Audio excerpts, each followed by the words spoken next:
Enter Mr. Daniel Alders, running for that seat. Daniel, good afternoon, sir. Good afternoon. Thanks for having me. Welcome to the show. I appreciate you being here. So, again, you are running for Matt Schaefer's seat, Texas House District 6. Just tell the voters, the viewers, who you are, kind of give us a background on yourself. Sure. I'm a seventh generation East Texan. I grew up in Nacogdoches, moved here to Tyler a few years ago, worked for Senator Cruz as the regional director here in East Texas, got to know the communities here, and I'm excited about this opportunity to run for state representative for House District 6 because I know that East Texans care about the core values that are important to the fabric of our society: life, liberty, personal responsibility, and I'm excited for this opportunity to make the case to Smith County voters that I can be their voice in Austin. So what made you decide to run for this seat right now? Well, obviously, Representative Schaefer's announcement made that possible. Representative Schaefer's been a great conservative voice in Austin for East Texans. I'm thankful for his leadership. It was a good time for me and my career, and our family thought about it, prayed about it, and so we decided to embark on this journey. So if Rep. Schaefer hadn't decided to exit the seat, if he had ran for re-election, would you have challenged him in the primary at all? No, I would not. Okay.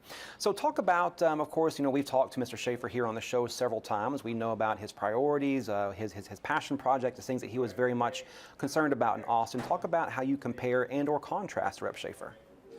Sure. Well, as I mentioned, he has been a strong conservative voice in the legislature, and obviously grateful for his leadership in doing so. The priorities that I think Texans face and are concerned about, and this is the case for Smith County voters as well as folks around the state, is number one, we've got to secure the border. I think that Texans are feeling the burden of a porous border that the Biden administration has failed to close down, and we've got to clean that up. I'm grateful to Governor Abbott and for governors around the country who are working to do that. So absolutely secure the border. I want to also empower parents. Parents are the best served to choose what is best for their children. I want to make sure that we're empowering parents in our communities to choose what's best for their children. And then number three, we need to continue to build on the property tax reform that we saw in the legislature under the special session this summer. Property owners in Texas want to be able to own their own homes, and they shouldn't have to rent them from the government. Now, I want to ask you specifically about point number 2 that you brought up. You mentioned parents' empowerment, parent choice being the paramount thing in Texas. Sure. And of course, that's come up in a lot of ways in some hot button topics, from school choice to the voucher program, but also the flip side of that to being health care for minors. And so I'm curious about where you stand on these issues and how you see parents' choice playing out on both sides of this particular discussion.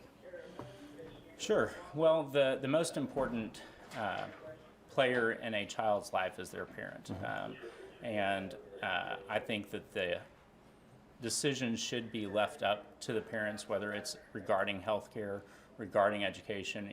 On the topic of education, we have a wealth of options available to our local Smith County voters. We have good public schools. We have good private schools, homeschool options. And so I think it's important that we don't create a one-size-fits-all option out there. Parents need to be able to do what is best for their children, and that's where that responsibility lies. Now, again, the flip side of that, of course, being the health care debate, and for transgender minors in Texas, the law as it stands is taking that choice away from parents to figure out what's best for their children. Where do you stand on that? It's parents need to be able to be involved in their children's lives and understand what they're going through, and we need to make sure that parents are the ones who make the decision for their children.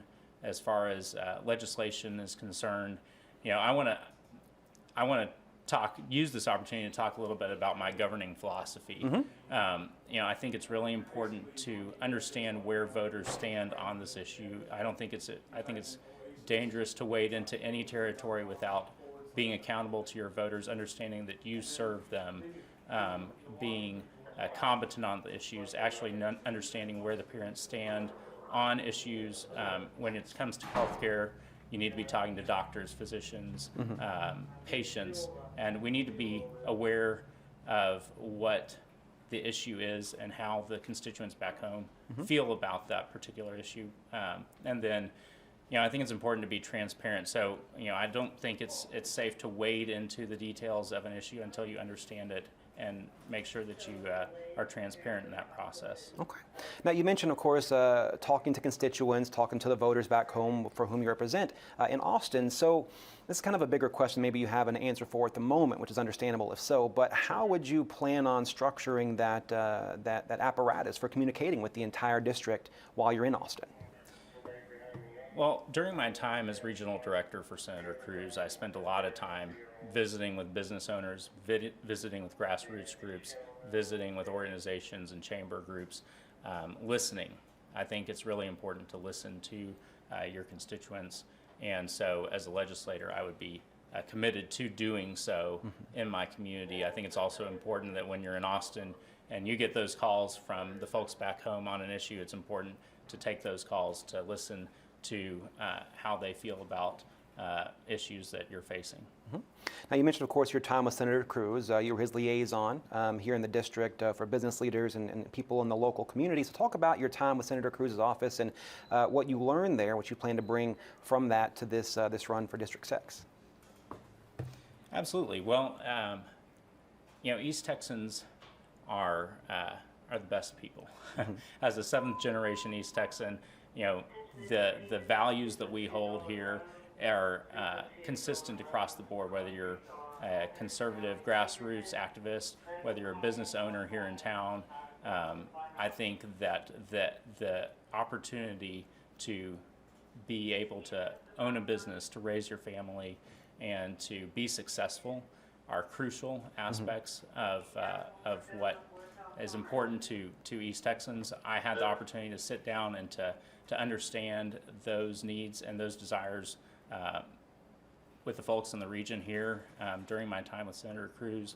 I think if you look at the folks that are lining up behind our campaign, Jeff Austin, business owner here in town, and folks like Representative Schaefer, Representative Hefner, folks who stand for the conservative values that we hold dear here in East Texas, shows that I have that ability to represent both the business sector as well as the conservative grassroots.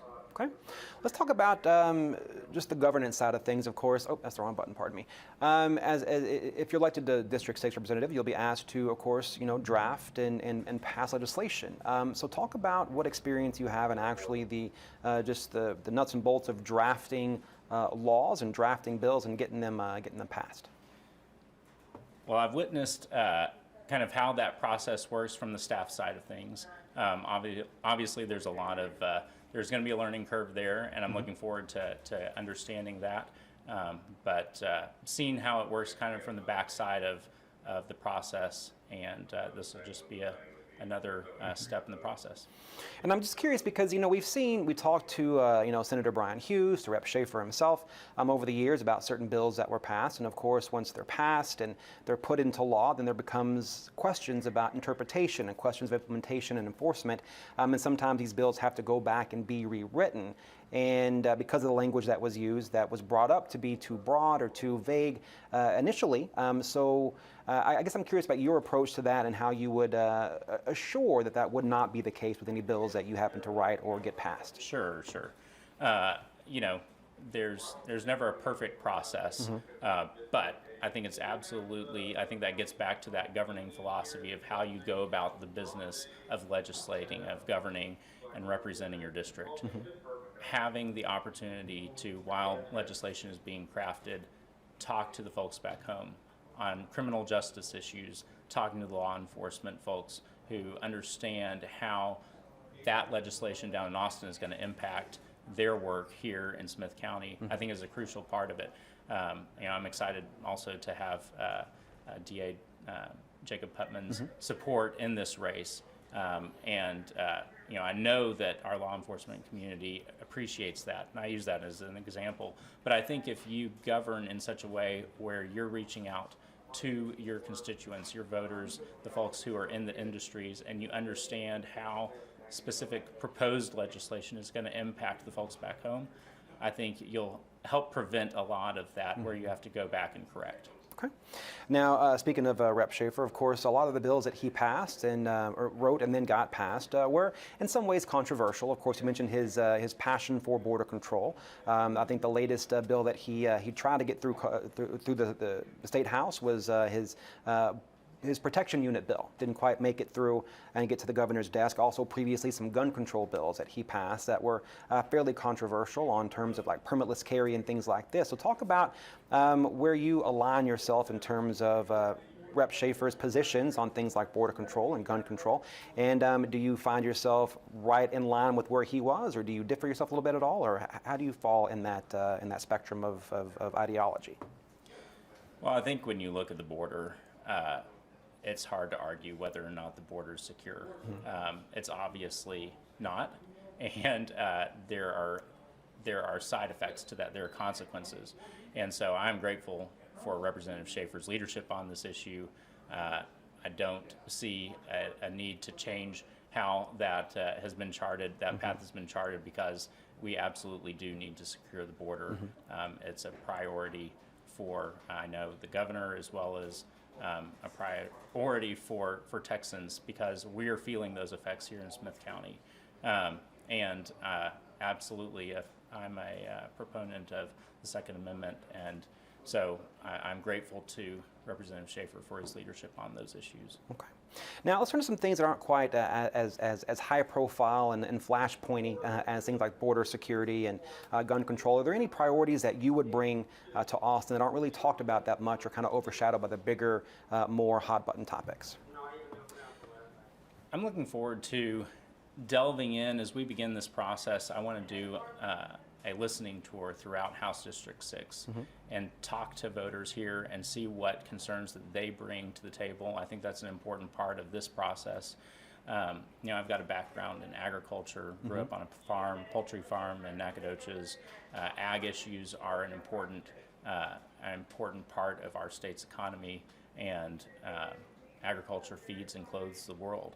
And so that's an area where I have a natural interest. But we'll see, how that materializes over time. Okay. Now, as far as voters, they're meeting you for the first time in some respects. A lot of them are. How would they go to learn more, or where would they go to learn more about you, your policies, your platforms, your principles, and your campaign for this seat in District 6? Absolutely. Thanks for the question. DanielAlders.com is our website. I encourage you to go there, learn about me, learn about the things that I care about. I believe they're the things that we care about as East Texans, and I look forward to visiting with you as I make my way around the district. Okay. So again, you're running for District 6 in the upcoming election. Is there anything that I haven't asked you about that you'd like voters to know about before we wrap up things today?